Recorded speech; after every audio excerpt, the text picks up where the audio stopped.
What's up, brewskis? My name is Marco Dupa, and that guy, that's Adam Obesius Rodriguez. Yeah, boy.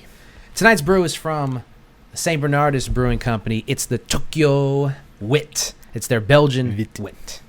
And we're going to have a little bit more about that after the break. What's on tap for tonight? Oh, that J.K. Rowling. Even when she's not involved, she can't help but cause some kind of controversy. Still involved. Somehow. Yeah. Some way. We're going to talk about Hogwarts Legacy a little bit, because the game's not even out yet. No. We've just been getting these... First major trailer came out. Yeah. So we will talk about that in a little bit. Also, you remember Stranger Things? It's a long time ago, right? Feels like it came out in the 80s. Honestly, if you looked at what the kids look like now, you would think that, yeah, it was a couple of decades ago when that show came out. Well, we got the first look at the new season, and we'll talk about that too. So, before we get into all that, we got to get into these brewskis. This is episode 347. There you go. Of the One Beer In podcast. Oh. Lost to be found. Lucky. Someone to save you when you're down. Yes, I'm bored when it's bright out. So bored when it's bright out. 4 to 5 a.m. I bet you think this part is about you, don't you?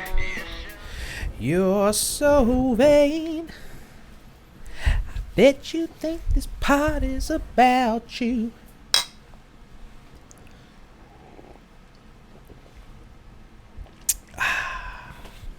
Oof. That is nice. Mm-hmm. That's a nice beer. Wowee. That's right. This is the One Beer In podcast, the podcast where two brews crack open a brew and see where that one brew takes us. Thank you guys for always joining in, listening, subscribing, commenting, hate watching, hate listening, whatever you feel like you need to do, however you get through the day. Rating, reviewing, review bombing. All that jazz. Yeah. We appreciate it. All right, Obi, please give us a little bit more information about tonight's beer. I would love to. Unfortunately, there is no cold read on the can. However, the can's art is pretty cool. It's very, very cool. That being said, I have gone to beeradvocate.com for some more context, and it goes as follows. St. Bernardus Tokyo sounds familiar.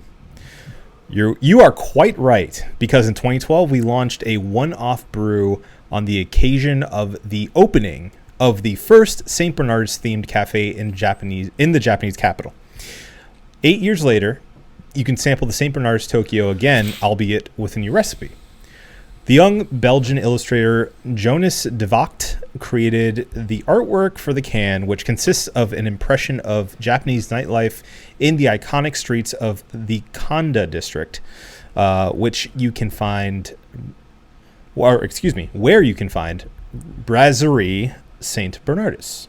St. Bernardus Tokyo is an unfiltered ale which has been brewed with a large amount of wheat, holding the middle between a white beer and a saison. St. Bernardus Tokyo is an unfiltered golden ale topped off with an impressive white collar. It comes in at a 6% ABV.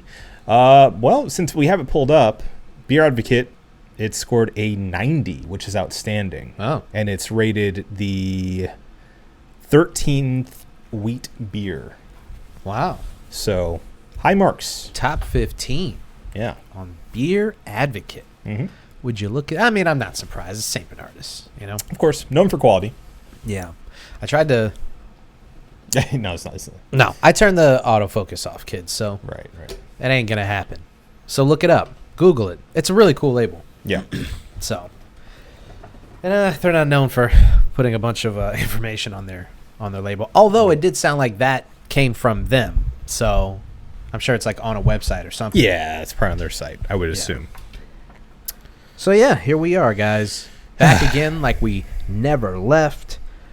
So I'm not gonna hold you. Let's just get right into it. Okay. Hogwarts Legacy, Yes.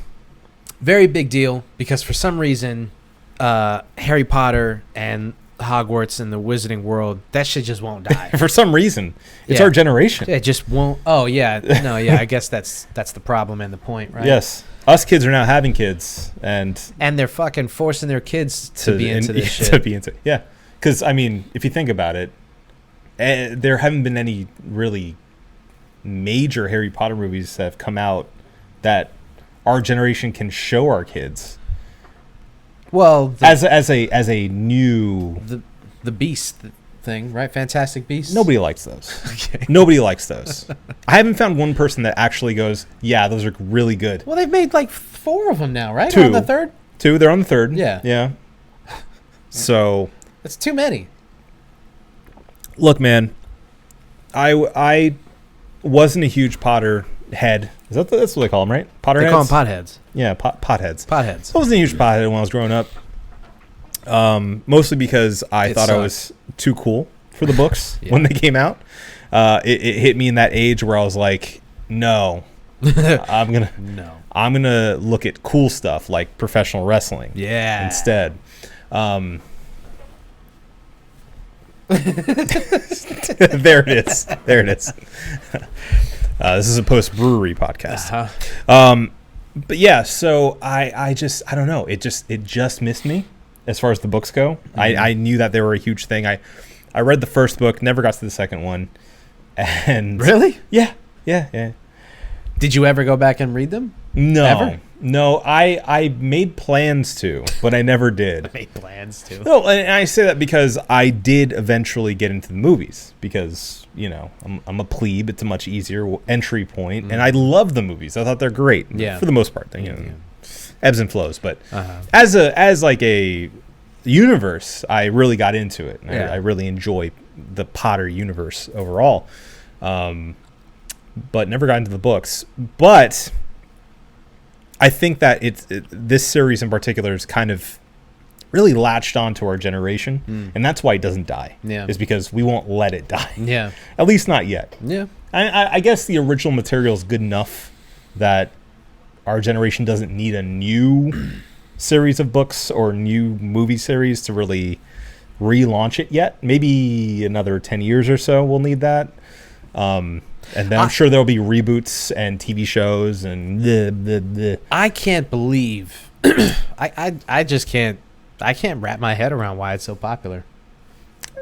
I think there's a lot of depth, a lot of charm to the series. I think it has its own issues, but I don't know. I mean, I think it is a very rich and accessible entry point for people who weren't into fantasy. It's like the baby's first fantasy. Are we talking about the books or are we talking about the movies? Because I think those are two different conversations. The universe in general. Because I okay. can't really speak to the books because I know they go in more depth and they get more mature as it goes on, just like the movies do. Yeah. But I just feel like the universe itself is a very easy entry point that if you want more information, there's a deep well of information, right? The whole, what's it called? The Potterverse or whatever. Is that what it's called? I don't I think know. it's called the Pothead Verse. The Potheadverse. Yeah. So there's a wealth of knowledge and fanfic and all that stuff that you look for in any fan base, really. Mm-hmm. But at the same time, I feel like it's even just that much more accessible than something like Lord of the Rings or Game of Thrones.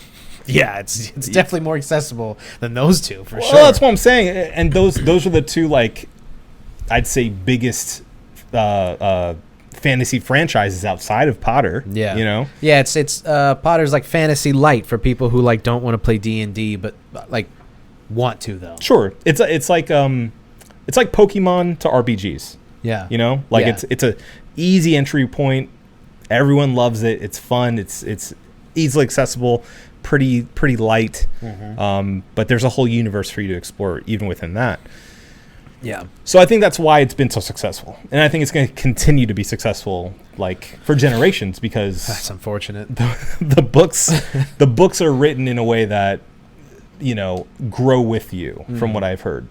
And I know the movies do, at least. That's how I experience them.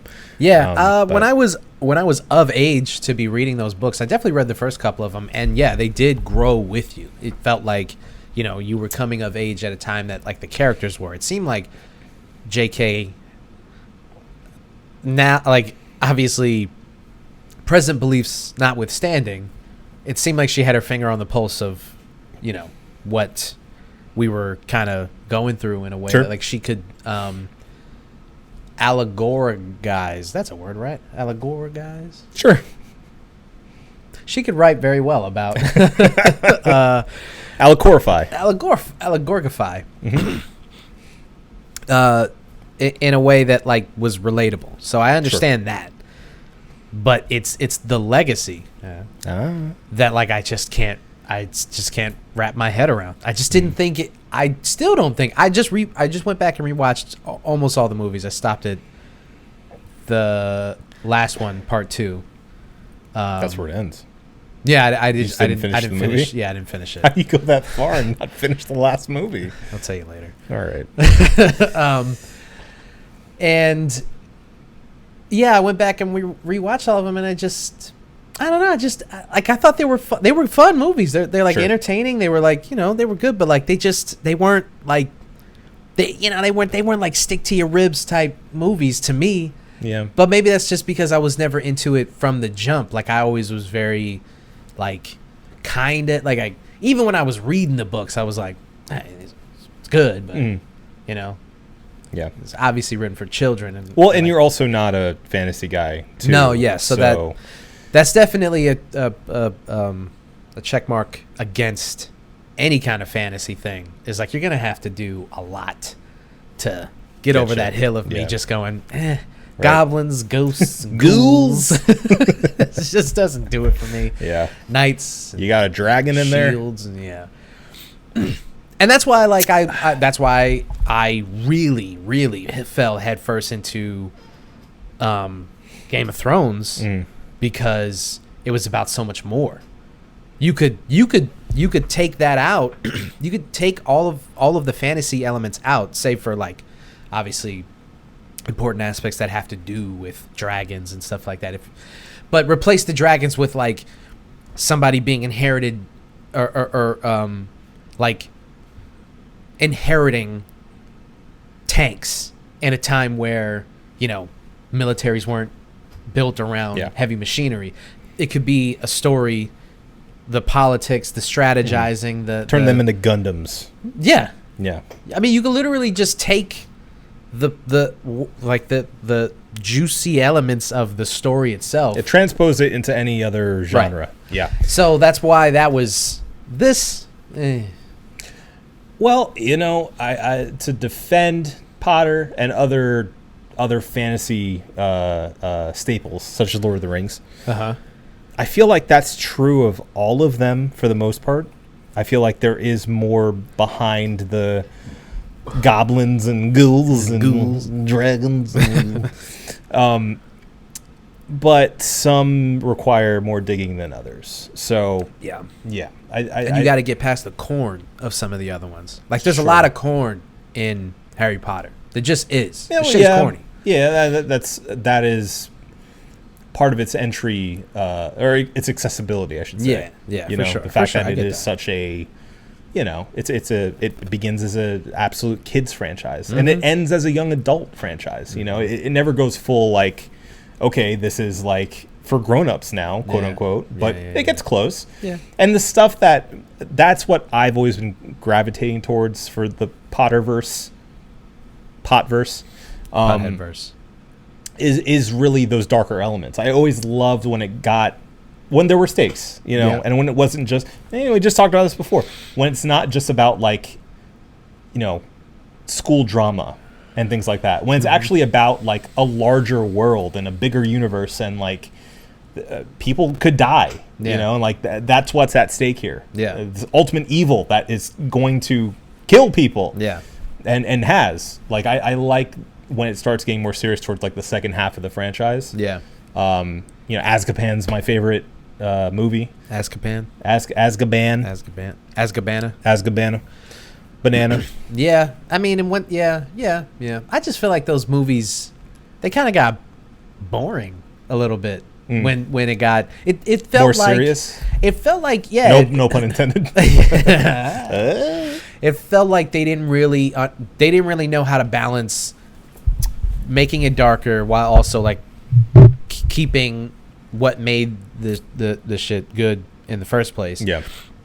Because like all the charm goes out the window. Like everybody's mad serious. Everybody's like crying every other scene. Sure. Everybody's just fucking slumped over. It's like this shit is depressing and boring. And it's like they there's like these wide shot. I can't remember which movie it is. The one where they have to travel a lot because they get kicked out of the school or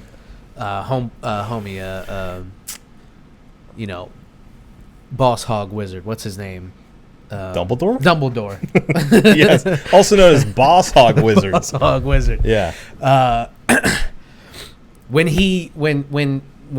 the whole controversy thing with him, when they're like, he can't come back to the school or whatever, and then they're gonna travel around.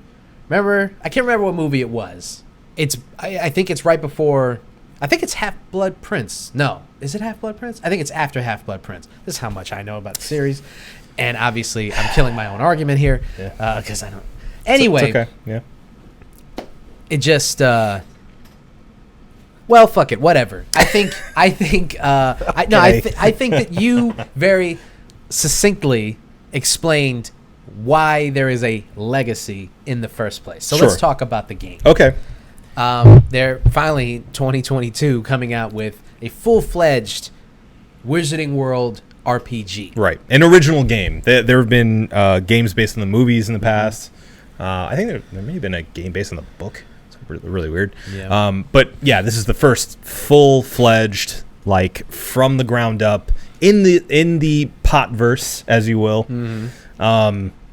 And this is just last week we saw the first kind of overall overview of the game. It's really more of a preview. I said trailer earlier, but I meant more of like a more in-depth preview. It's almost like, I think, like 15 minutes long. You can find it online. Yeah. But they go in depth onto like all the mechanics and what the general storyline is and what you can expect from the game itself. Yeah. And it looks really in depth. Like it looks like a very deep RPG. Yeah. Which is surprising to me, given the fact that, again, Potter in general has been this very like accessible, very I don't want to say shallow because that's not true, but like I'd say shallow. I don't know. I don't even mean that disparagingly. I just mean that like it's not.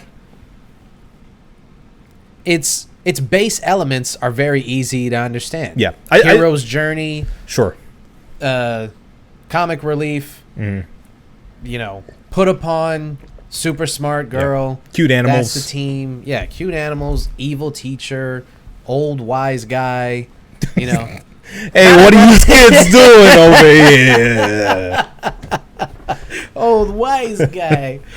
No, but you get it. The tropes are there. Sure, of course. I think it is shallow to a point, but then there is depth to it. That's again what you explained why it keeps people coming back. But on the surface, it is shallow. Yeah, I think accessible is the best word for it. Yeah.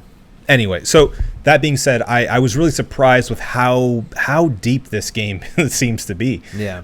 Everything from spellcasting to, making potions to, you essentially like it looks like, if you guys don't remember this old Rockstar game, Bully. It looks a lot like that, but with like complete RPG overhaul. Yeah, but Bully was fucking awesome. It was awesome.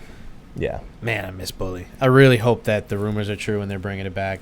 Well, people are saying a lot of what you enjoyed with Bully could be seen in this game. So, like, from what I've seen in that preview, it you get kind of the vibe because you can be an asshole in this game apparently, which seems fun. Yeah.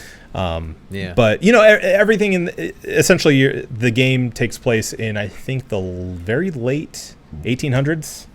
Okay. And so obviously it's far removed from anything we know in the books for sure. Yeah. And a little bit removed from the Fantastic Beats too, which is in the Fantastic Beats. Which is I think in the 20s, I want to say, early 1900s. How old is fucking Dumbledore? He's old. He's very old. He's old as shit. He's an old guy. Timeless. But yeah, all that being said, I think it's a very interesting place for them to put this series, which is, essentially before anything that's been written before. Yeah. So there's free reign for you to make your character however you want and do whatever you want, and there'd be a reasoning why you don't see like Harry Potter, right? Or if you're like this evil wizard by the end of it, he doesn't come and try to fight you or something. Yeah. I like that idea of all that freedom you have within that universe. To that point, it's part of the reason why there's some controversy with this game. Not in small part because of the setting, but also because of the characters and how the setting itself can, I guess, doesn't affect those characters in the long run. And this is what is always the problem with prequels. Sure. You do anything set before an established timeline, and you can only do so much with it, because now you have to answer as to why those things don't affect the thing that you already made. Your hero can't solve everything because there must be another hero's journey after your character, reaches his or her pinnacle. And I think that's really that's the thing that irritates me the most about prequels in the first place, and why on the whole, I just don't really like prequels. Yeah. Because it's just like, again, going back to, there's no real stakes. You know what's going to happen. Now, there may be characters who you get to know and love, and then they die, and it's like, yeah, but they're all dead by the time we get to the point of the thing that we already liked. Marco, everyone dies. It's just the way things go. Well, I'm just saying, like, there's nothing. I know, like, Harry's gonna die at some point, but like, he hasn't died yet. And as far as like my in your head canon, yeah, he could have. He could have had a heart attack or something. Yeah, but he didn't. He didn't. All right. Right. I guess. So with this shit, so one of the big controversies coming out of this is that the goblins of the series, not to be confused with the ghouls, not the ghouls, Yes. ghouls or the ghosts, but the goblins are one of, if not the main antagonist of the game. Right. Which has rubbed a lot of people the wrong way for a multitude of reasons. Number one, the character or the race rather of goblins set in the J.K. Rowling universe is already controversial because a lot of people are saying that it's pretty anti-Semitic. Let's just be right down and dirty with it. Right, and that's not only because of like their portrayal, but also because in the modern series they're supposed to be in like banks, right? Yeah. The Gringotts, right? They're in Gringotts. Yeah, they run that joint. Right. So Jon Stewart made a big thing about it. Yeah, I remember. Yeah. He talked all about that and saying they're like anti-Semitic. What's it called? Caricatures. Yeah.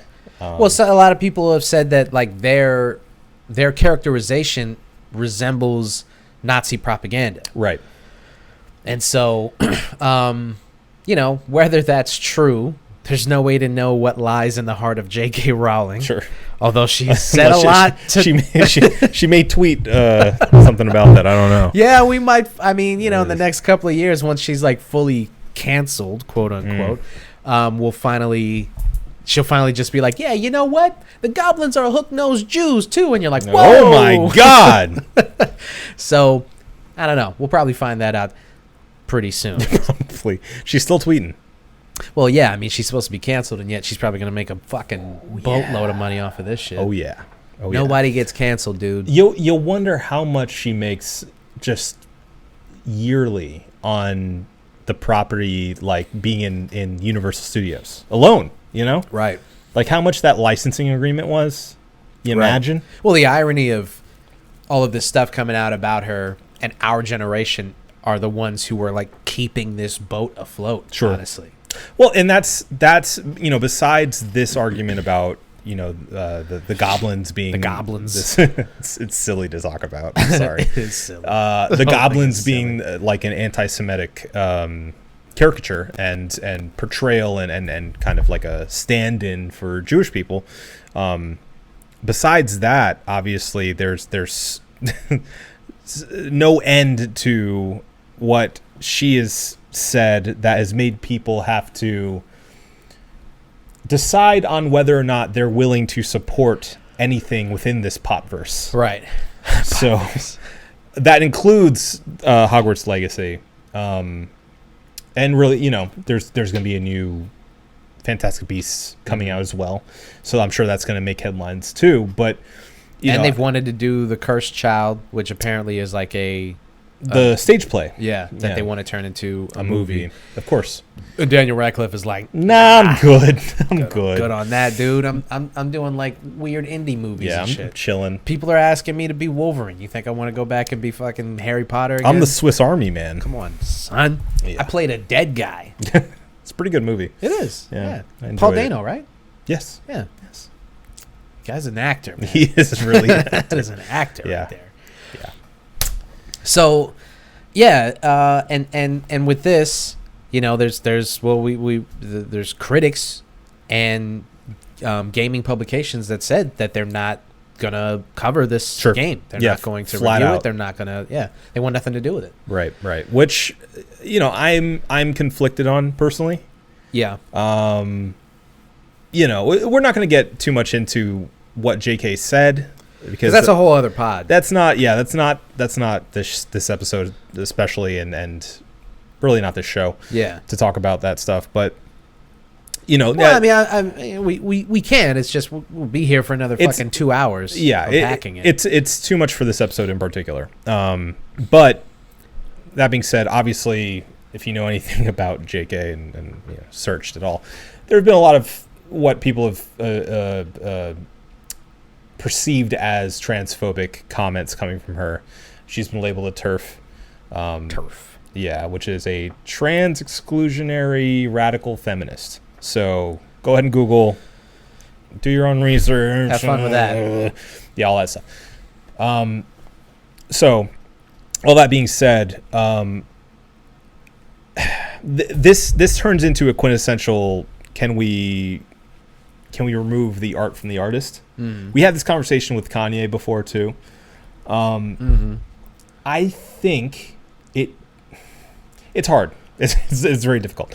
Personally, I don't agree with these publications just deciding to not talk about it, because I feel like the cons far outweigh the pros in that argument, because there are so many people working on this game, developers and artists and writers, and there's a lot behind this game that goes far beyond J.K. Rowling or Rowling. I never understood. I always understood it as Rowling, but it could be Rowling. Okay, whatever. J.K. JK. DK. And mind you, she has no ties to this game other than literally spawning the universe in which it exists, the potverse, if you will. The P-verse. The P-verse. The perverse. The perverse. So, I'm sure she's gotten money from the rights to it, obviously. Yeah. So it can't completely be divorced from her. But I think the vast majority of people that will benefit from the sales of this game and the publication of this game are far bigger than just J.K. Rowling. Now, counter argument to that would be that all of those people could have just said no to this thing, because if it goes against their beliefs. Do you think that as a game developer,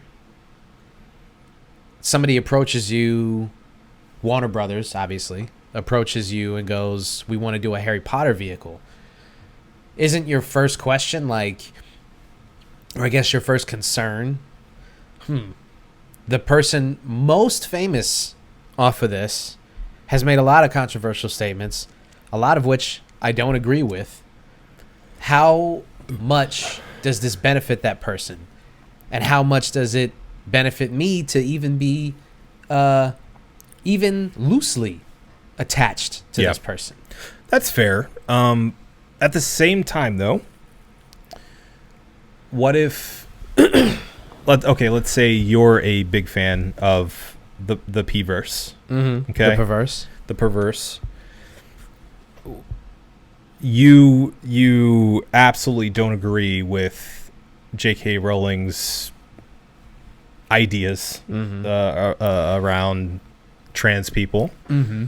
Which, for the record, I don't. Yeah, same. Say you don't, but you see this as an opportunity to, finally write in the world that you grew up loving and you still have a love for. Uh-huh. And in a way, kind of form that into your own ideals. Let's say you're the writer of it, okay?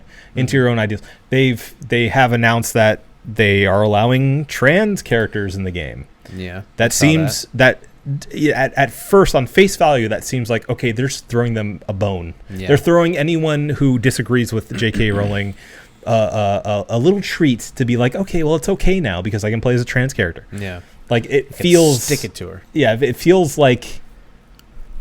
I don't know. It performative. Yeah. But at the same time, it matters. It's something. And I think it shows that... If I'm not being pessimistic about this, that the developers do care about trans people and have a dramatically different view than J.K. Rowling does. And really, this franchise and something that's much larger than her at this point is still being tarnished by this one person who was the mother of this franchise, but really, I mean, I don't feel like is as influential in it anymore. Looking at how crappy Fantastic Beasts has been, and even the Cursed Child, people say that kind of sucks too. Yeah, like seeing how little an impact like she really has on this universe that I feel like the fans have really been the champion of for the past 10 years. Yeah. How little she really has a foothold in her own franchise anymore. Should show that this can go beyond her. Sure, at the end of the day, I'm conflicted at the fact that she will make money off of this. Yeah. Ultimately, that sucks. But to say, like, we're going full blackout on it, we're going to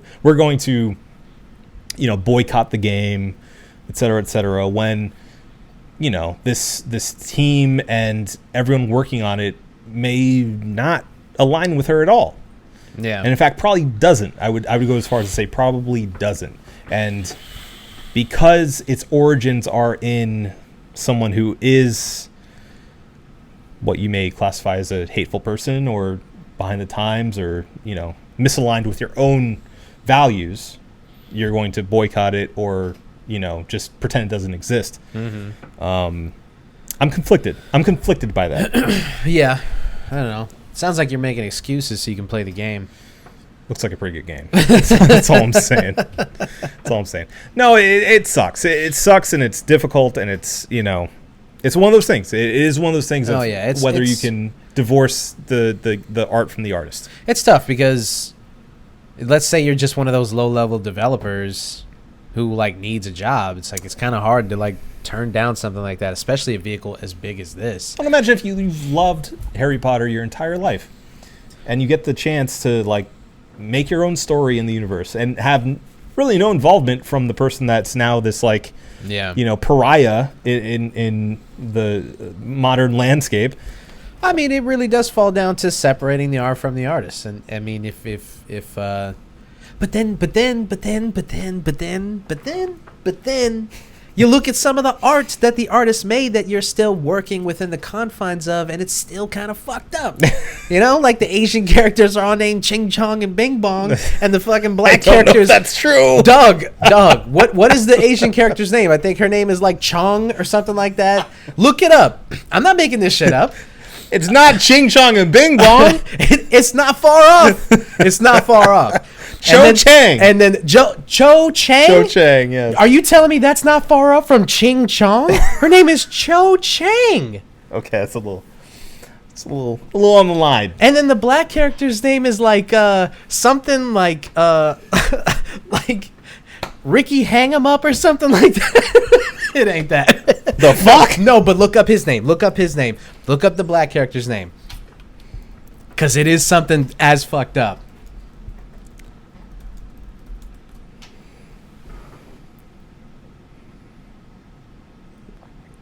It's going to take you a minute to find the black character. You don't think it would. There's not many. Yeah, I think they got him buried, though. Oh, my God. Where is he?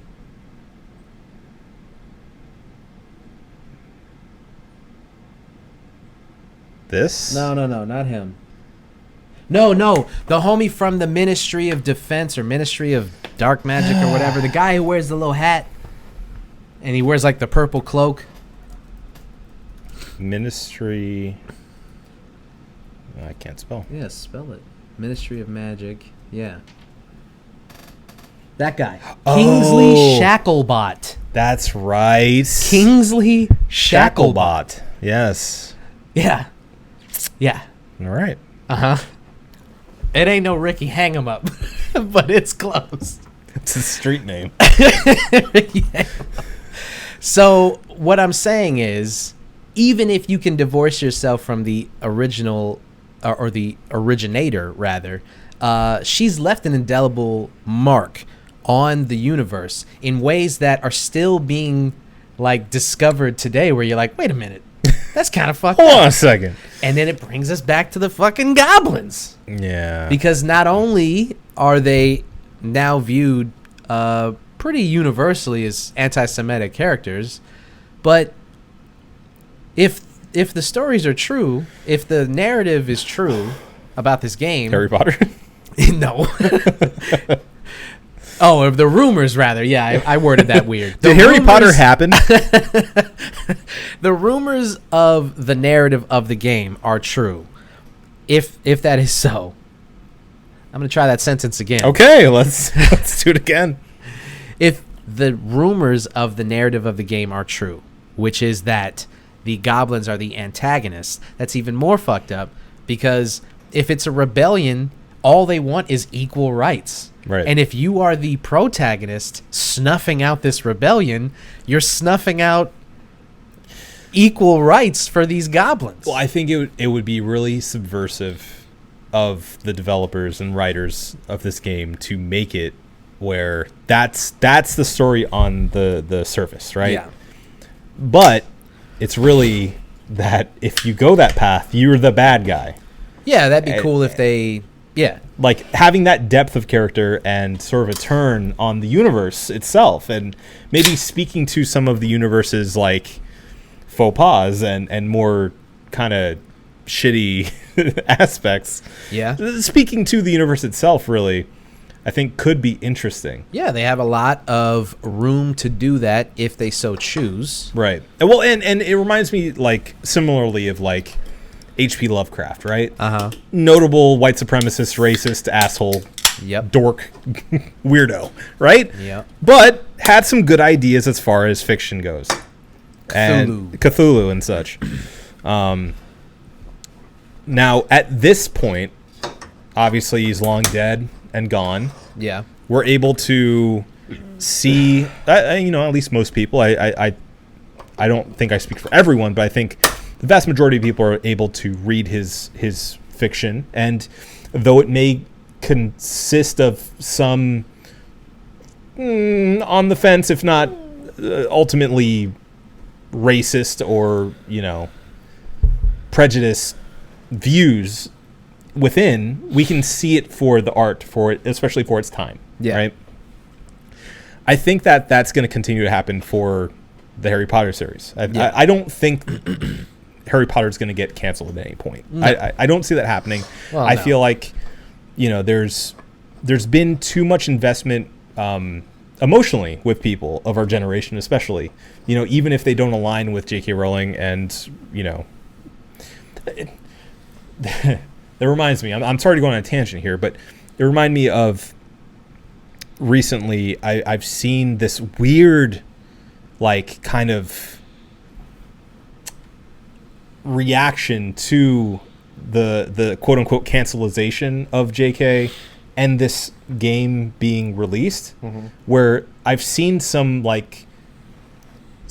people, as opposed to being like, we're not going to cover this at all, being like, this looks like the best game I've ever seen, and I'm actually going to pre-order it right now and get 5 copies just to show that I support this kind of game and media. Ooh, okay. You know, and it's like, okay, do you really, is that really what are you supporting the game and the developers? Or are you supporting anti-trans agenda, or Not the hill you want to die on, I think. What's going on here? Because I've seen it both ways. I've seen people saying, like, obviously, I'm going to pretend like this doesn't exist. And I've also seen on the opposite end, this is clearly going to be Game of the Year and is exactly what I've always been dreaming of my entire life.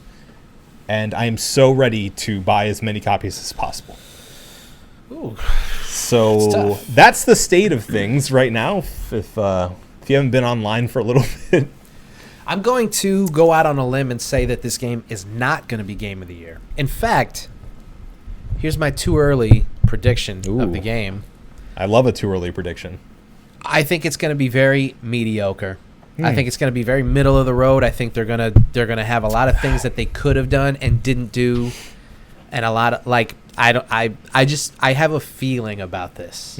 Have you seen the whole breakdown, the preview thing? I skimmed. You dabbled. Okay. Okay. I dinked and dived. Yeah. You know, and it looks a little rough. To be fair, it looks a little rough where it's at right now. Yeah, and I'm not gonna judge them on that how early that walkthrough looked, because anything could happen. I mean, Cyberpunk looked amazing, and it turned out to be dog shit. So it's better now. It's good. It's good now. Yeah, they updated. It's just it's too little, too late. That's what a lot of people are saying about Halo. I'd like to get your opinion on that, but we don't have enough time for that. Get my opinion on Gran Turismo now too. Oh, did you read about what they've done with Gran Turismo? Did I read about it? Oh, I guess you were affected by it. Yeah. That's it's going to be mediocre. Mediocre, okay. What was the other thing that we said? Oh, Stranger Things. Right. Okay, let's talk about Gran Turismo for a second, because do you want to, or do you want to? We can talk about it later. Briefly, because I know we're trying to roll. We're trying to roll in this episode. We got time. We're not gonna spend too much time on Stranger Things. There's not much there. All right. I just mean there's not much. Yeah, to go off of at this point. To us. Right. We will speculate. Right. Well, we can squeeze some juice from Gran Turismo 7. Yes. So, I raved a little bit about Gran Turismo. That you did. Cheers did. Well, my cheers technically was for cars. But, yes, it had a lot to do with Gran Turismo. The game itself is still awesome. I will die on that hill. The game itself is still, an immaculate semi-simulator racing game. And I think it's a testament to car lovers in general and race fans. I played it that night, right? Yeah. And, oh, boy, it was so much fun. And I historically don't like racing games. I'm hate not cars. good at them. Yeah. Man, that was exhilarating. Yeah, it's its own thing. I think fun. I think it unfairly gets compared to Forza Horizon a lot, because that's the most recent game that came out for Forza, which is definitely way more of an arcade game, and it's easy to pick up and play. It's fun, all that stuff. Yeah. Sure, I love Forza Horizon for what it is, but it's not Gran Turismo. It is not Gran Turismo. So anyway, all that being said, the game itself's great. However, I can't ignore the gorilla in the room, which is microtransactions that have shown their fuzzy head. Yeah. Oh. I meant the gorilla in the room. Yes. Fuzzy head, but right. Sure. I mean, it just seems like it seems like, and you know, we always praise the fact that in modern gaming there are updates, right? There are patches. They can adjust the game as it goes along to make sure that it is as good as possible. Yep. This is where it goes wrong. Yeah. They've patched it. So, well, first of all, the first patch ended up breaking a lot of the game, where you literally couldn't beat some of the challenges on gold, right? You couldn't. You just couldn't. They messed it up. Yeah. So your car was literally broken. Game was broken. Yeah.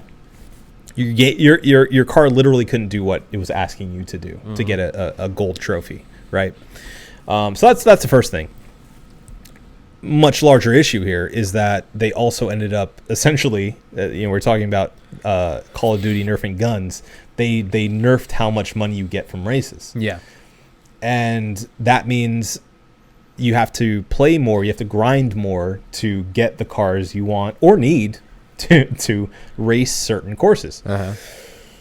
Now, wouldn't be such a big deal. It would still be a big deal, but it wouldn't be such a big deal if it wasn't possible to buy these cars with real world money. Hey, look at that. Right. So surprise, surprise, there are some digital cars on Gran Turismo going for like $40. Real world money. So, yeah, I mean, it is despicable. Mm-hmm. It is trashy, and I hate it.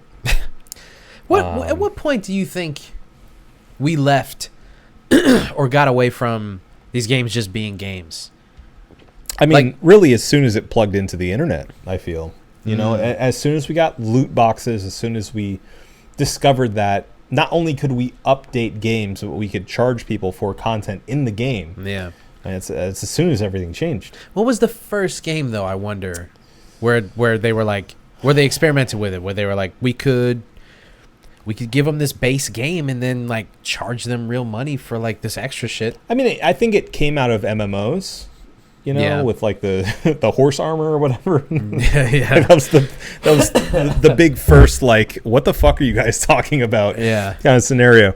But yeah, I just think from there on, like, it's just, I mean, there's been ebbs and flows, obviously, because I feel like not developers, but publishers have kind of sucked their hand closer and closer into the oven to see how far they can get it. Uh-huh. Oh, yeah.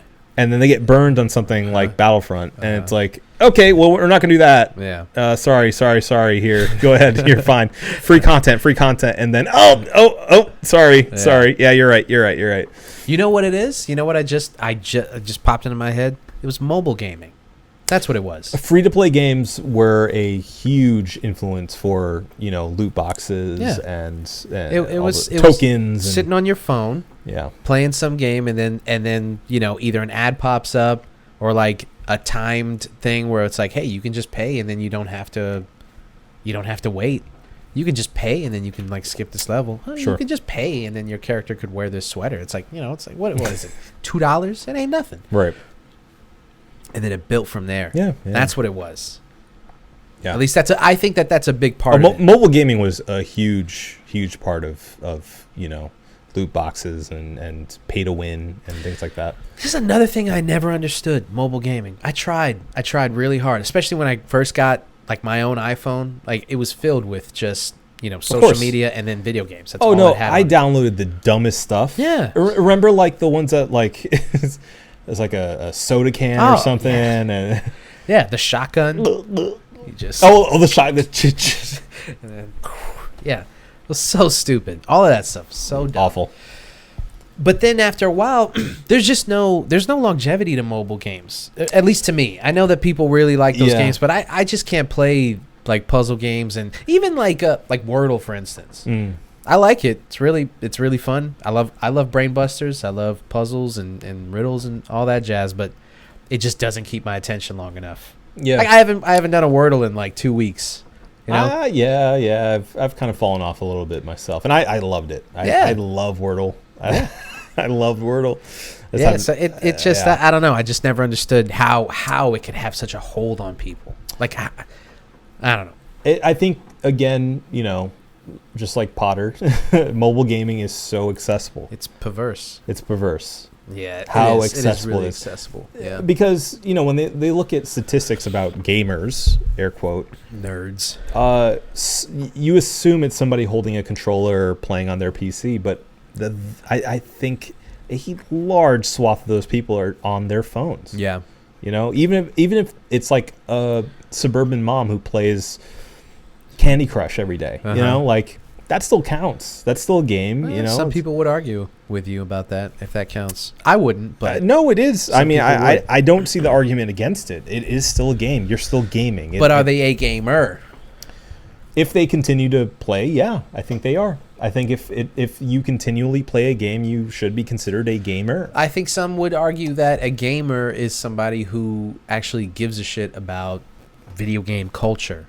I think that's a video game enthusiast. What's the difference? Well, let me tell you. I think an enthusiast is someone who cares about quote unquote culture and, invests more into it other than just playing the thing. Yeah. But people don't walk around calling themselves video game enthusiasts. They call themselves gamers. I hope people don't walk around calling themselves gamers. That's really embarrassing. Yeah, that's a I'm good sorry, point. fellow That's a good gamers. point. Yeah. I mean, I know I would fall in that description box. Oh yeah, but I don't. Video game enthusiast. I don't call myself a gamer or a video game enthusiast. Yeah. I mean, unless you really ask me. Unless you ask nicely and with your sexy voice. But yeah, so anyway, all that to be said, Gran Turismo in its current state, it's it hurts. It hurts that this has happened to my baby. Yeah. However, it's still a game that I will return to. It's still fun. The mechanics of it are incredible, and it's still an incredible game. I still can testify to that. But have you seen how people have been cheesing it? oh yeah. Have you been cheesing it? I haven't been cheesing it yet, but I get the feeling I will. I've actually swapped over to Forbidden West for the time being while this all blows over. Okay. Gotcha. Yeah. I might have to go back to Sifu until they revert some of the stuff that they're about to do in Call of Duty. Call of Duty. Yeah. That's what I do. There are so many good games out right now that like if one starts faltering, go to the next. See ya. Go to the next. This hoe ain't loyal. I've just been spoiled by Battle Royale games to the point where I'm like, I want them all to be Battle Royale games. Yeah. I would love a Destiny Battle Royale game. Oh, yeah. God, that would be so amazing. Mm-hmm. Or a game where you could just drop into or not a game like Destiny. I would love to play Destiny again. You just drop to a planet and like it's like a fucking free-for-all where either you could team up with people, excuse me, or there's like rogue, fuck, what did he call, what were they called? Fuck. I can't remember. It'll come to me in Destiny. Yeah. What were the characters were called something? You know what I'm talking about? Yeah. You're Patriot or something. It was like it wasn't Patriot, but it was a word that they used to describe the character and all the other. Yeah, you gotta find this. Yeah, there it is. Guardian. Yeah. Anyway, that was worth the search. I think so. Now I remember. Yes. But yeah. It would be cool if in a like a Destiny Battle Royale, you drop in and you can team up with Guardians, or like there's rogue Guardians out there who are like kind of like GTA. You go online on a server and there's like people just flying around destroying shit. I mean, that was kind of always the vision for Destiny, though. That was the idea, but it just never came to fruition in a way that... It was still cool whenever there was like an event that happened and you see everyone just flock to it. Yeah. Like random people online just run to the same tank and take it on. That was always cool to me. Yes, that was very fun. And I wish... I just wish... I mean, it goes back to the microtransactions thing, because like a lot of like their expansions... Well, we talked about this. Yeah. Their expansions are just, in my opinion, they're just too expensive. But maybe they're worth it. I don't know. We've already debated this. Yeah. So anyway, microtransactions still suck. They do. You can't. There's nothing that anybody can tell me. Juan can come on here. Shout out to Juan. You want to come on here? I don't think he's going to defend microtransactions. I don't know though. I don't know. All right, we'll see. He might. All right, we'll have him on and we'll have him talk about it. I mean, he's a big Gran Turismo head too, so. Oh, I wonder how he feels about We'll that. have him I'm on. not saying that he's an advocate for talk to him about microtransactions, it. but I just get a feeling that sometimes he will. You're trying to J.K. Rowling him right now. I don't know what's going on. No, sometimes he he either plays devil's advocate or he's like, this is the side of the gaming industry that you plebes don't see because Sure. you're not on the inside of it, which is valid. He is on a side of it that we don't see. So You're just not enough of a gaming enthusiast. anyway, let's get out of here. Let's address one more thing. Okay. One more controversial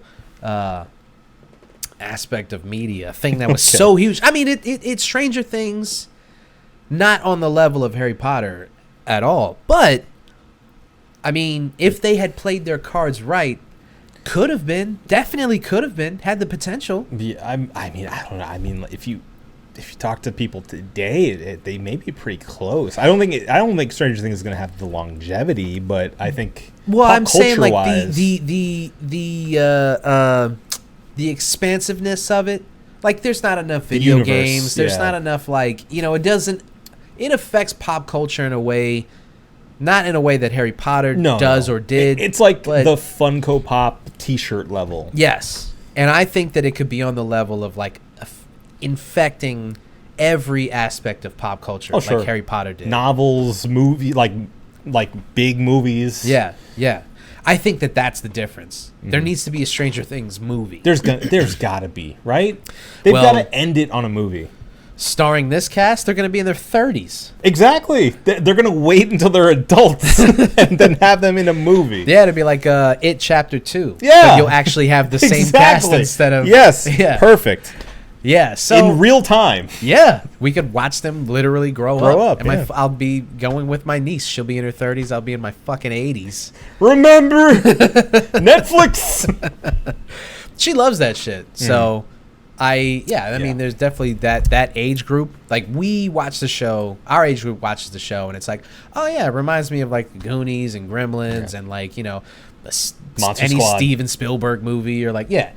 But people her age watch it and they're like, this is that thing. Sure. And they have no context for it. So it's like wholly original. It's so strange to see like, young kids like the age of the Stranger Things kids at the time of the first season, like completely eat this stuff up. Eat it up. Because they don't have the reference point of the 80s. Right. But it's still, I guess, a universal enough idea that kids investigating otherworldly threat is just works, I guess. Well, I think it works because of the surface level relatability of it. It's just a group of friends find some weird shit. You've always, with your childhood group of friends, go off into the forest and find some weird shit, and you always wish like maybe you find like a flying saucer or like a, something otherworldly, Dead body. something like a dead body. Yeah. You guys want to see a dead body and poke it with a stick? And that is the thing that I think, at least in American culture, is very universal. Yeah, I think so. So we finally get new images of season 4, and I mean, it looks good. From 4 images, yeah. No, it looks like it's gonna be, like, I don't know.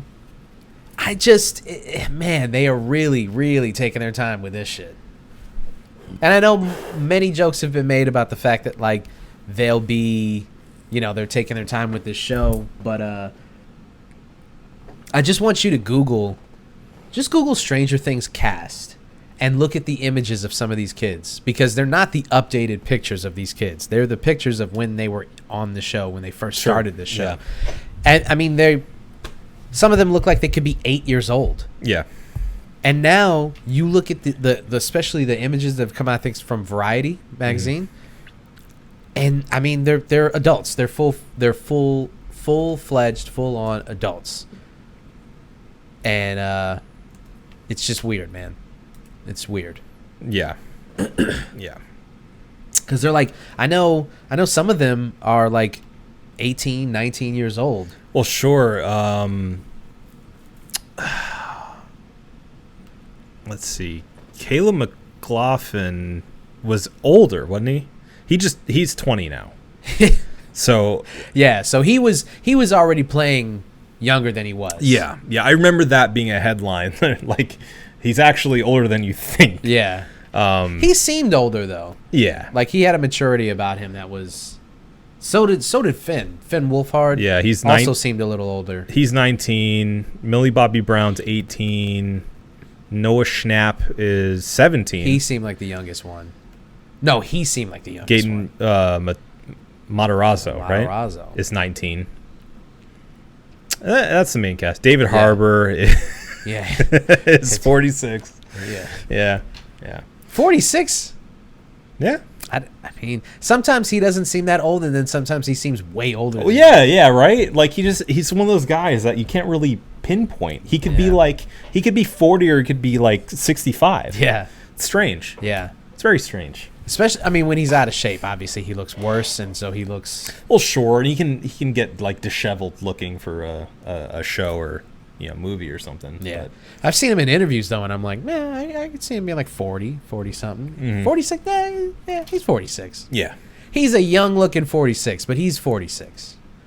Yeah. Winona Ryder's got to be, what, 50-something, 55? No, 56? I think she's. Let me do a guess. Yeah, do a guess. I'm gonna say she's 52. 52? I Yeah. say 55. Okay.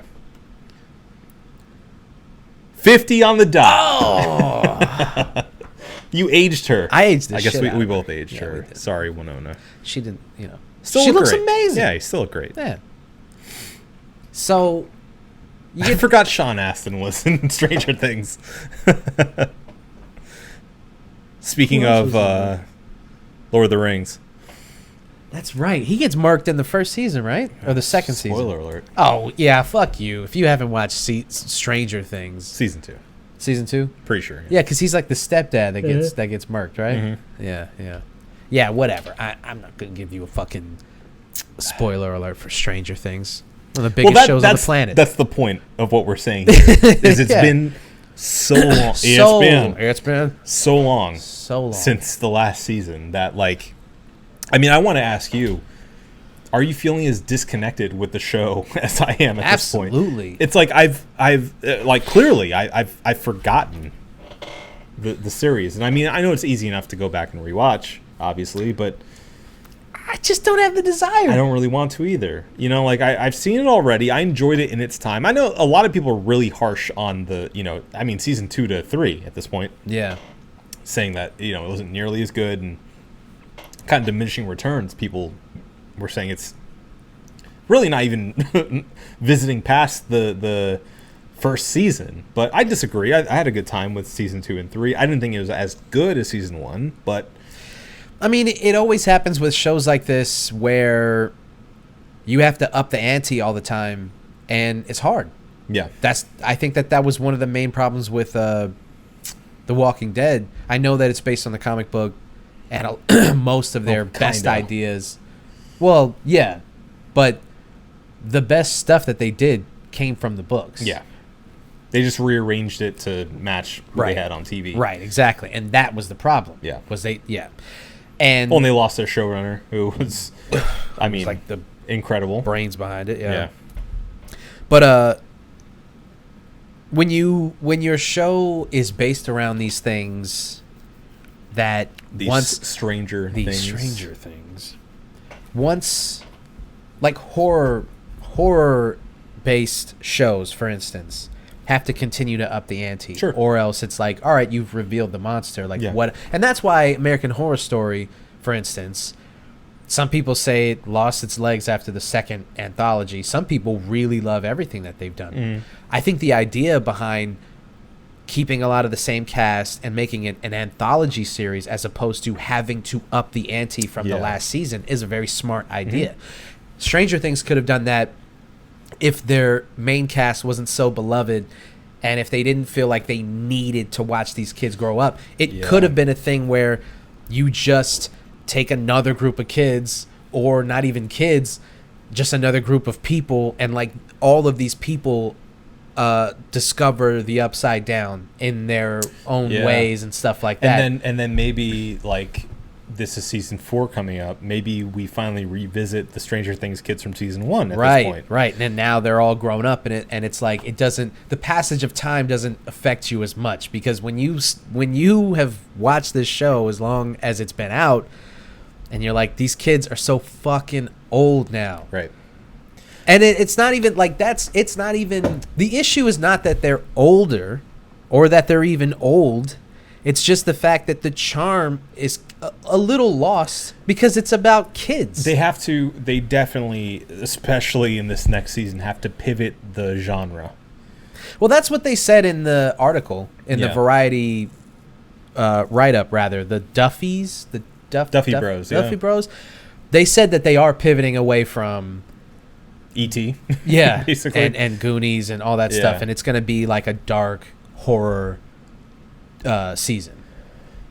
But my question is, like, how do they do that while still giving, like, an homage to something? Because that's what Stranger Things always was, and that's kind of they're like pastiche, right? It's supposed to be this 80s influenced, like, highly influenced show that has a lot to do with Goonies and Monster Squad, and like that's kind of the foundation in which it's built. Like, what are we doing now? Like, what's going to be the next thing? I'm not saying they can't do their own thing at this point, but it's going to be an adjustment if they decide to do that. Yeah. Because I mean, even last season, if I'm remembering correctly, it was so long ago, was like influenced by The Thing.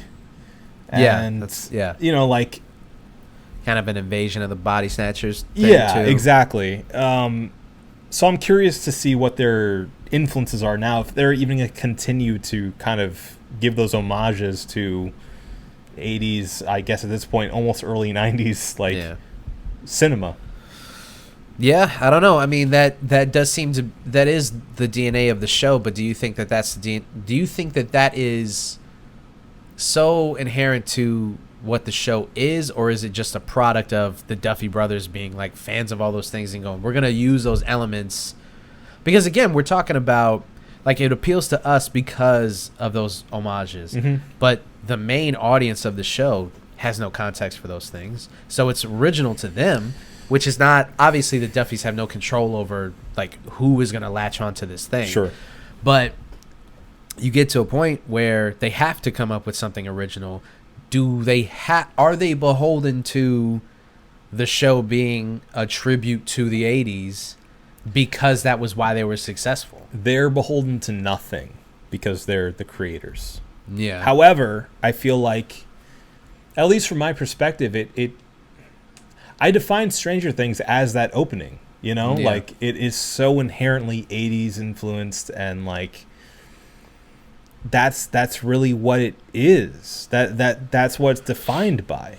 And if it loses that, then I don't really know how to define what Stranger Things is anymore. Yeah. Which may not be the worst thing. Maybe it reinvents itself as something new, but I'm just kind of left with a question mark at this point as to, you know, what Stranger Things even is. Yeah. You know? Yeah. I don't know. I will say that, going back to what you're saying, I do feel really disconnected from it right now. Yeah. Really, like, you know, I don't have any allegiance to this thing. Out of sight, out of mind, you know? Yeah. Like, I remember I loved season 1. That genre of, like, 80s, like, kids in peril, like, that that kind of movie is it hits me a certain Love way. watching kids in danger. I love it. No, specifically 80s kids because they can handle themselves. Right. They're smoking cigarettes. They're dropping slurs. Yeah. You know, like they Right. can handle themselves. Yeah, like, they're all right. I Those trust 80s in kids them. are all right. Yeah, no, they really are. They're fine. They're Yeah. fine. I have no doubt that they can, make their way out of whatever shenanigans happen. Not these kids today Not with these their kids today. participation trophies, just Jeff Foxworthy. Yeah, yeah, exactly. But yeah, we'll see what happens. We'll see Yeah. what happens. Yeah. Well, I mean, I don't know when the show's supposed to come out. It's already obviously been filmed, and so hopefully, they won't take too long to put it out. Because by the see. time that these kids are on a press run, they'll be fucking 24, 25 years old. Be retired. Yeah. They'll be all fucking Hollywood jaded and shit. Yeah. Like the cast of Harry Potter. Oh yeah. All of them are fucking jaded as fuck, man. Emma Thompson? Stone. Emma Stone? Emma Stone Roberts Thompson? Emma Thompson. No. That's the older actress. Yes. Emma Watson. Watson. Yeah. Yeah, that's it. Dog, didn't she like semi-retire from acting? Partly due to the fact that like the Harry Potter shit was too much. God bless her if she did. I'm pretty sure I read that somewhere. I could be wrong, but I'm pretty sure I read When's the last that, time like, you seen her on screen? she ain't done shit. Yeah. I mean, genuinely, if all of them decided, hey, I don't want to do this anymore. I Yeah. want to chill for the rest of my life. They can. Yeah. That's how much they made from Harry Potter alone. Yeah. So I mean, God bless them if that's what they decide to do. Yeah. I don't like Daniel Radcliffe has obviously been trying to do like indie stuff, and I love that for him. Yeah. He's and been he's doing in some well. new shit. He was on a TV show recently, the Western. You know what I'm talking about? No. All right. That show where he plays like an angel?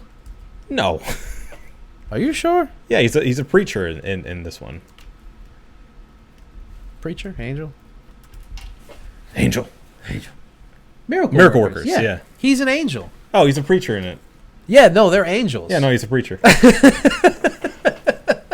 No, like that, they're... I get it.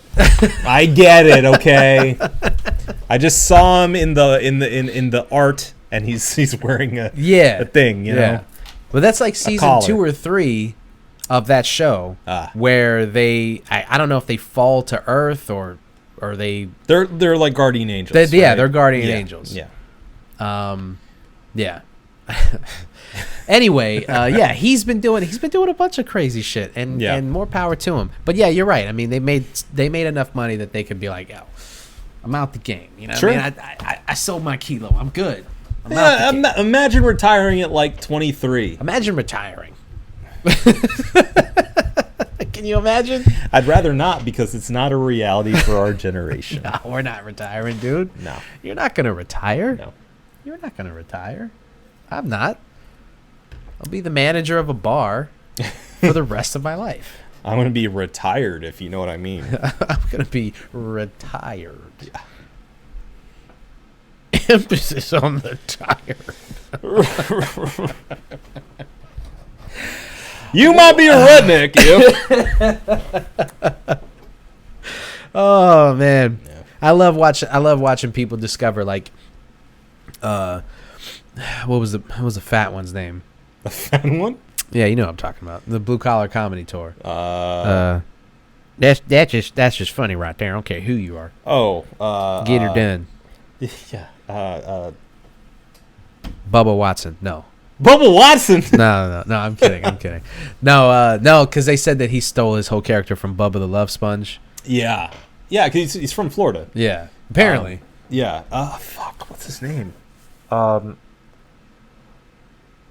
The something the thing. The blank. Yeah, blank the blank. Blank. Yeah, he's yeah. Oh God. Well, that doesn't help his case against the Bubba the Love Sponge. Thing. Right. Oh God. God. What is that guy's name? Jamie, pull that up. Larry the Cable Guy. Larry the Cable Guy. Larry the Cable Guy. Larry Boom! the Cable It's Guy. in there. I don't know why. Look, his name came up in my head earlier today because I was listening to the WTF with Jeff Foxworthy, and you notice that Mark Maron does not mention Larry the Cable Guy. Yeah. As far as like the other guys on that tour. Runs through Jeff and Ron White. Yep. He says how talented they all are and how great. Not a word. Not a single word. Yeah. And I go, that's on purpose. That's old Marky Mark. Yep. Being No respect. Being that classic Mark Maron. Love it. No respect. Well, yeah. How the fuck did I bring up I don't the know. Cable Guy? Because they, people discover in these interviews where he's like speaking, I guess some would say eloquently. I would say he's just speaking normally, and they're like, "Oh, he don't talk like this all the time in these it's interviews." a character. Yeah, it is. Yeah. But every year or so, it's like how they discover every other thing. It's how they discover that Bobby Caldwell's white. It's like every year or so, you get that yearly, that annual tweet that goes viral, and everyone's like, "Man, I grew up on this guy. I had no idea." And it's like, "Yeah, we fucking know. Yeah. We get it." All right, let's get the fuck out of here. Okay. All right, we can't leave. We can't finish this pod without doing the cheers of the week. So, Obi, do you have your cheers? I do have my cheers. All right, please start us off. I think it's only right and fitting. I didn't mean to do this, but for the Tokyo. Cheers to Akira Kurosawa. Always a cheers for Kurosawa. On the day of us recording, it is what would have been his birthday. So I've seen a lot of articles out about, it's kind of remembering him, and, some people proclaiming him as the best director of all time, which, definitely an argument. Yeah, there is an argument to be made. And I think more mainstream audiences, people who aren't frou-frou, film historians and art film lovers and international film lovers as myself, could do themselves a service by checking out some of Kurosawa's films, because I think that they are timeless and they stand up. And as long as you're willing to be a little patient, because obviously, a lot of his classics, you may have heard of Seven Samurai. You may have heard of it. And such. A lot of his films are made in the 50s, 60s, some even earlier. So editing's a little bit more primordial, slower paced. It's very talky, but if you take it for what it is and for its time and place, I mean, all-time classic films. Some of the shot compositions and just characters and top to bottom, just incredible stuff. I'm a big noir film fan, and he made some of the best, up there with a lot of French films and American films. So check out Akira Kurosawa. That song that I just put out, I put out a song, rest in peace, Sean Price, one of the best underground rappers of all time. Would have been his 50th birthday on St. Patty's Day, March 17th. I put it out on that day. The first line, "Keep the katana on the dashboard," is a reference to that picture of Yojimbo when he's driving in the Cadillac and he's got that's a direct reference to that. Yeah. So, yeah. Nice. It runs deep. I mean, I'd always heard of Kurosawa. In fact, I had a coworker who was like a douchebag about it. Because he brought him up in a way that was like, snooty film guy kind of thing. But he wasn't wrong, and I credit you for showing me, starting me on the Kurosawa journey. And I mean, it's they're fucking and Yojimbo. And man, they're just incredible, and like it's hard to find the words to describe how good some of those movies are. Yeah, you're just enthralled by them, and they're like timeless movies. They're just like. Man, they're just so goddamn good. Well, and especially a lot of his a lot of his sort of noir films and just outside of his samurai films, which came a little bit later, like in the 60s, early 60s, a lot of those movies made in the 50s, you have to remember, like, time and place. This was only 10 years maybe after the war. Yeah. So it's like, not only is this country rebuilding after getting atomic bombed twice, Yeah. but this artist comes out of the rubble and out of a war-torn Japan that's struggling in its economy, trying to rebuild itself as this new image of something before the Japan that we know now exists. Mm-hmm. It's just adds that much more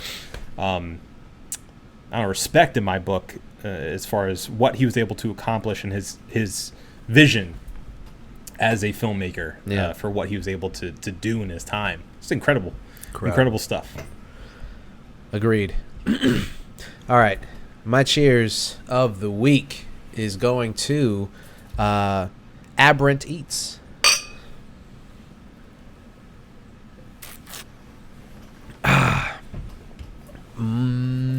New pop-up out here in Orlando. Started by friend and co-worker at Red Light, Bradley Grace. They've been doing burger pop-ups at Red Light for a minute. Him and Steve, who you guys know now, was on the show a couple weeks ago. Shout out Steve. This has been a vision of his for a while now, and it's starting to really come to fruition. And really proud of him, really happy for him. Started an Instagram page, Aberrant Eats. It's at ABERRANT Eats, EATS. Aberrant Eats.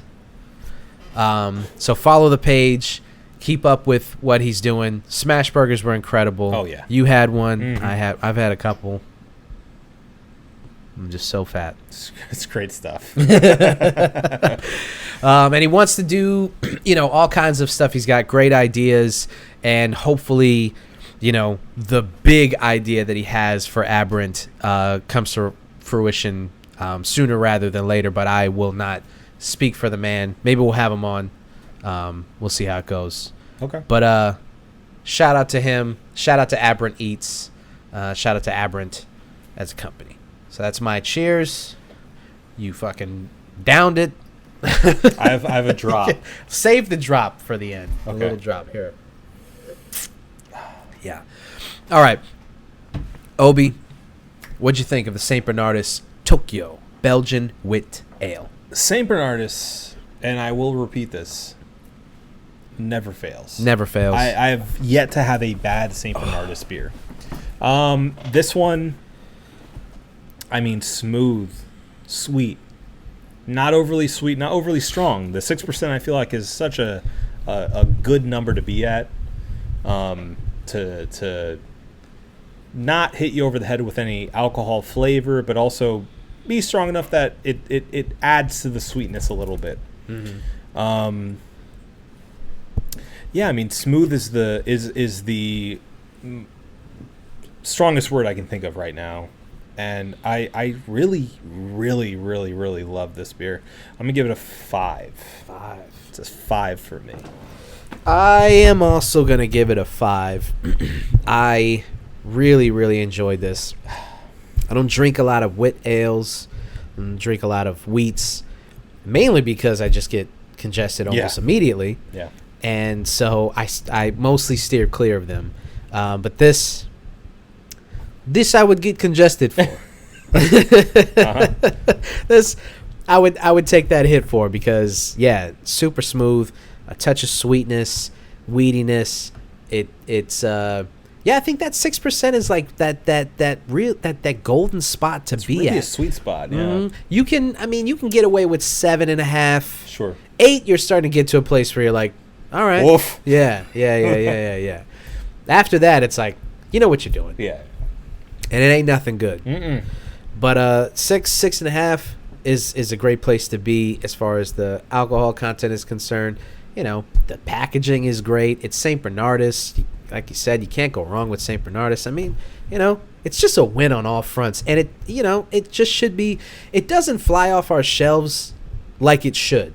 Yeah. It deserves more. When we had it on draft, it was crushing, but I don't know, maybe I'm not selling it well enough. Maybe I need to, I had it at the tasting and kind of forgot how good it was, and then now I'm having it on the show, and I'm like, man, I really could be selling the shit out of this beer. Yeah. And yeah. I will tell you, my apprehension with it initially was like, you don't think St. Bernardus and Japan, Yeah. So it feels like a clash. It is weird, but it's not. Because people have asked me, like, what's the Tokyo part? I don't really understand it. Yeah. And so that, I mean, you could say that's a knock against its marketing. The label itself is really cool, and there's just this inherent coolness to Japan and Tokyo. Yeah. And so there is that, but from a layman's standpoint, it is kind of like, well, what's the point? The can should tell the story a little bit more, because I feel like the story of them opening a brewery, or at least a brew pub in Japan, is so cool, and the fact that they have this beer to commemorate that, I feel, is a real big selling point. Yeah. Well, we'll call the St. Bernardus guys, and we'll get back to you on that one. Mr. Bernardus. In the meantime, let's get the freak out of here. What do you think? Yeah. All right. Well, if Obi says it's time to go, then that means it's over. This has been the One Beer In podcast for myself, Marco Dupa, for Adam Obesius Rodriguez. Yeah, boy. Thank you guys for listening. Drink delicious beer and have a beautiful evening. We love you.